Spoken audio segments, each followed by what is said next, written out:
Assieds-toi un instant et imagine que toute ta vie repose sur une certitude.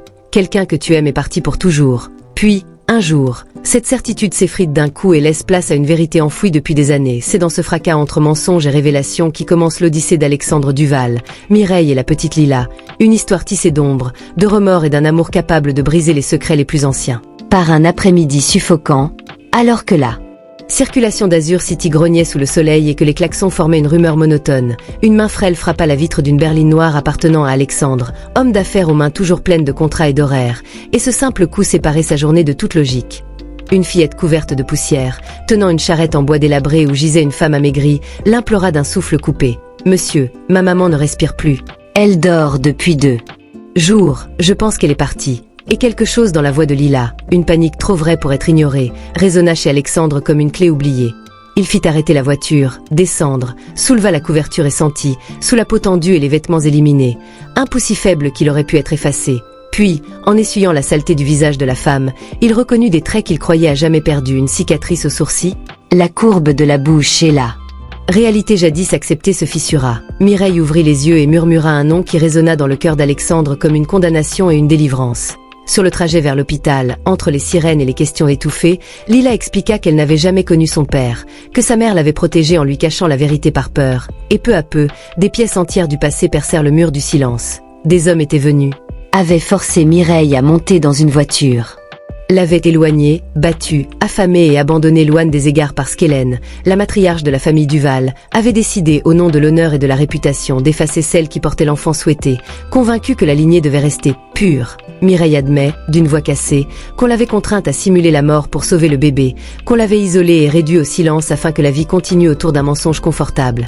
Et la révélation pesa sur Alexandre comme une pluie acide, 10 ans de deuil, 10 ans de photos noires par une absence officialisée, tout cela construit sur une machination conçue par la femme qu'il croyait être sa protectrice. À l'hôpital, Mireille se remet lentement, malnutrition, déshydratation, traumatisme, tandis qu'Alexandre, bouleversé mais déterminé, prend Lila sous sa protection, lui apporte des vêtements propres, lui offrit un lit chaud et surtout, commence à réunir ce que la douleur avait disloqué. Il affronta Hélène dans le salon glacial du manoir familial, exigea des réponses et assista à des aveux mêlés d'arrogance et de remords. Hélène suggéra qu'elle avait choisi ce qui lui semblait être le moindre mal pour préserver l'empire familial, et Alexandre, d'abord envahi par la colère, comprit vite que la réparation demanderait plus que des reproches. Elle exigerait des actes. Ainsi il entreprit de transformer sa fortune en outil de réparation, financement de refuges pour femmes, clinique gratuite, programme d'aide juridique et médicale, et un petit réseau d'accompagnement pour les mères vulnérables afin qu'aucune ne soit contrainte au silence comme Mireille.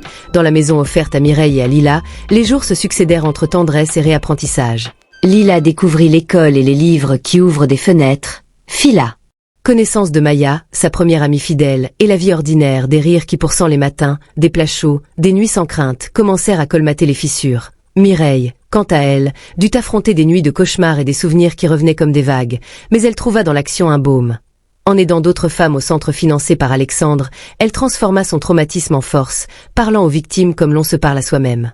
Partageant ses failles pour enseigner la résilience. La vérité, cependant, n'était pas sans conséquences sociales. Certains membres de l'entourage d'Alexandre tentèrent d'étouffer leur honte ou de minimiser, d'autres s'éloignèrent, et Hélène, face à la dissolution de son prestige, fut confrontée à la solitude et à la culpabilité qu'elle avait longtemps étouffée sous des sourires parfaits. Alexandre, à son tour, dut choisir comment peser la justice et le pardon. Il parla, écouta, coupa-les ponts avec la manipulation et refusa la vengeance, préférant bâtir un avenir sûr pour Lila et pour Mireille, un avenir où la sécurité primerait sur l'image. Les mois devinrent des étapes de reconstruction. Lila progressa à l'école. Son esprit curieux se mit à inventer des histoires et ses dessins débordèrent d'un imaginaire qui n'était plus étouffé par la peur. Mireille retrouva progressivement sa dignité, marcha de mieux en mieux. Sourit à nouveau et surtout, choisit le chemin du pardon non comme oubli mais comme libération. J'ai déjà assez souffert, dit-elle un jour à Alexandre, et cette phrase scella leur volonté commune de ne pas laisser la haine gouverner leur vie. Alexandre, transformé en voix protectrice active, fit du manoir un point d'appui pour des programmes sociaux, engagea des spécialistes pour la prise en charge psychologique, encouragea Lila à apprendre et à se défendre, et donna une aux femmes autrefois réduites au silence. Les confrontations familiales avec Hélène furent déchirantes et définitives. Alexandre prononça qu'il ne permettrait plus que la peur et l'obsession de l'image déterminant les destins. Il mit fin à certaines relations toxiques, offrant le pardon pour avancer mais coupant les liens destructeurs. Et Hélène, pour la première fois, vit son empire moral s'effriter sous le poids des actes commis.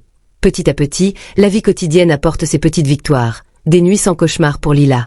Des rires partagés autour d'un dîner simple, Mireille retrouvant Une place active au centre où elle travaillait avec une délicatesse née de la souffrance, et Alexandre apprenant à être père, à dire « Je suis là » et à tenir sa promesse quand, au chevet de la fillette, elle demanda d'une voix blanche si on partirait à nouveau. L'amour entre ainsi dans les gestes les plus humbles. Préparer un cartable, aider à faire un devoir, tenir la main lors d'un cauchemar et ces micro-gestes sur la grandeur des grands actes. Les années filtrées et l'histoire se transforma en héritage. Un foyer apaisé, des programmes d'entraide qui sauvèrent des vies, des histoires de femmes qui osèrent à leur tour témoigner et reconstruire. Et Lila, devenue une enfant sûre d'elle, apprit la générosité qu'on lui avait offerte et l'offrit à son tour. Un soir d'été, tous trois assis autour d'une table modeste, Alexandre regardait Mireille et Lila et sentit que le monde qu'il avait jadis bâti sur des faux-semblants avait enfin un socle nouveau. La vérité est bien que les cicatrices subsistent, elles n'avaient plus le pouvoir d'éteindre la tendresse. Le mal avait pu retarder le destin, mais il ne l'avait pas anéanti. Les clauses secrètes, les décisions cruelles et les mensonges étouffants n'avaient fait que voiler le passage du temps, pas effacer l'amour. Et c'est sur cette promesse de réparation quotidienne, sur ces mains tendues et sur ces rires retrouvés que se fonda leur avenir. Car la force d'une mère sauve des générations et l'espoir apporte toujours de nouveaux commencements. Merci du fond du cœur d'avoir suivi cette histoire jusqu'ici. Si elle t'a touché, n'hésite pas à aimer, partager et t'abonner. Propageons l'espoir, l'amour et le pardon. J'aimerais savoir, d'où regardes-tu et quelle heure est-il chez toi? Ton histoire et ta présence comptent. Merci d'être de ce voyage. Tenir la main lors d'un cauchemar et ces micro-gestes sur la grandeur des grands actes.